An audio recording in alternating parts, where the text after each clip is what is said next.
നമസ്കാരം. ട്രൂ ന്യൂസിലേക്ക് എല്ലാ മാന്യ പ്രേക്ഷകർക്കും സ്വാഗതം. വാറ്റുചാരവുമായി രണ്ടുപേരെ ചടയമംഗലം എക്സൈസ് സംഘം പിടികൂടി. എട്ടിവ മണലിവട്ടം സ്വദേശി ഷാജഹാന്റെ വീട്ടിൽ വാറ്റി സൂക്ഷിച്ചിരുന്ന 20 ലിറ്റർ ചാരായമാണ് പിടികൂടിയത്. ഇയാളുടെ കൂട്ടാളിയായ എട്ടിവ മണലിവട്ടം സ്വദേശി സത്യശീലിനെയും ചടയമംഗലം എക്സൈസ് സംഘം പിടികൂടി. വിൽപ്പനയ്ക്കായിട്ടാണ് ഇവർ വീട്ടിൽ ചാരായം വാറ്റി സൂക്ഷിച്ചിരുന്നത്. കൊല്ലം ചടയമംഗലത്ത് 20 ലിറ്റർ വാറ്റ് ചാരായവുമായി രണ്ടുപേരെ ചടയമംഗലം എക്സൈസ് സംഘം പിടികൂടി.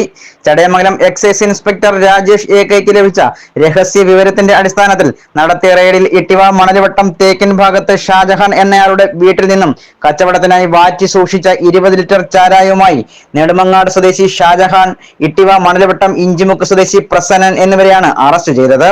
എക്സൈസ് ഇൻസ്പെക്ടർ രാജേഷ് എ.കെയുടെ നേതൃത്വത്തിൽ AE. Shaji K, AE. G Unnikrishnan, പി.ഒമാരെ Bineesh Titty, Sanilkumar, civil excise officer A Sabeer, Jayesh, master Chandu, Nandu S Sajeevan, Rahul, Arjun, CEO, driver Sabu എന്നിവർ പരിശോധനയിൽ പങ്കെടുത്തു.